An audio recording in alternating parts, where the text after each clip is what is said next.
पश्चिमी बंगाल में पंचायत चुनाव से पहले हुई हिंसा नई ऊंचाइयों पर पहुंच जाती है। चुनाव खत्म भी हो जाए लेकिन हिंसा का दौर खत्म नहीं होता। विधानसभा चुनावों में भी यही हाल था। आखिर ममता दीदी की ये कैसी सरकार है? केंद्रीय मंत्री अनुराग ठाकुर ने हमीरपुर सर्किट हाउस में मीडिया कर्मियों से रूबरू होते हुए सोमवार को ये बड़ा बयान दिया।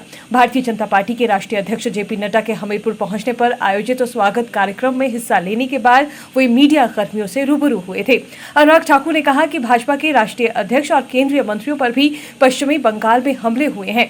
पश्चिमी बंगाल में अब सरकार के लिए निष्पक्ष चुनाव करवाना भी चुनौती बन गया है। वहीं तमिलनाडु में सैनिक की पत्नी से दुर्व्यवहार के मामले पर उपजे विवाद पर केंद्रीय मंत्री अनुराग ठाकुर ने डीएमके सरकार पर कटाक्ष किया है। इसके साथ साथ हिमाचल की कांग्रेस सरकार पर तंज कसते हुए केंद्रीय मंत्री अनुराग ठाकुर ने कहा कि प्रदेश सरकार से वो पूछना चाहते हैं कि बहनों ने पशुओं के गोबर के ढेर भी लगा दिए हैं और दूध का उत्पादन भी बढ़ा दिया है। आखिर ये सोचना पड़ेगा कि कांग्रेस के नेता जब जनता के बीच आएंगे तो गोबर का सदुपयोग किस तरह से होगा। देखिए, एक और भारत सरकार जहां पर सैनिकों को और सशक्त किया जाता है, लेटेस्ट हथियार देकर, पूर्व सैनिकों को 1 रैंक 1 पेंशन देकर, सुविधाओं में बढ़ोतरी करके अपनी सेना को तैयार किया जाता है कि वो देश को सुरक्षित रखे। और देश के जवान भी देश की सीमा पर लगातार हर चुनौती से निपटने के लिए तैयार रहते हैं और मुंह तोड़ जवाब देते हैं। लेकिन पीड़ा इस बात की है कि तमिलनाडु में पेडावेडु में स्टालिन के यहाँ पे मुख्यमंत्री जी 45 के लगभग लोग एक सैनिक की पत्नी के साथ दुर्व्यवहार करते हैं और उस सैनिक को गुहार सीमा पर से लगानी पड़ती है कि मेरी पत्नी को न्याय दिया जाए, सुरक्षा दी जाए।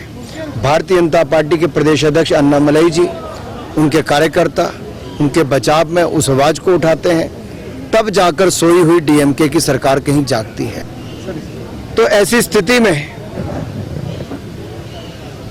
क्या ऐसी सरकारें जहां पर किसी सेना के जवान को अपनी पत्नी की सुरक्षा के लिए भी गुहार लगानी पड़े और कई घंटों तक भी वहां की सरकार जागे ना और अंत में आकर मीडिया, सोशल मीडिया पर या पार्टियों के द्वारा उसको उठाया जाए, तब जाकर सोई हुई सरकार को जगाया जाए, इससे बड़ा दुर्भाग्य क्या होगा। वर्ष मोदी जी की सरकार के हुए संपर्क से समर्थन अभियान चला है और उसमें महासंपर्क अभियान में आज अपने प्रदेश माननीय राष्ट्रीय अध्यक्ष जी आए हैं। बहुत शानदार कार्यक्रम भी हुए और नूरपुर और पालमपुर के कार्यालयों का उद्घाटन भी किया गया और उसको समर्पित भी किया गया और आज कोर ग्रुप की बैठक भी है।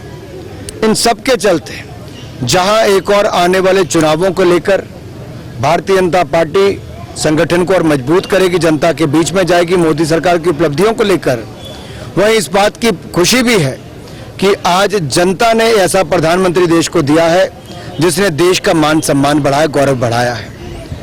इसकी बधाई और धन्यवाद जनता का भी।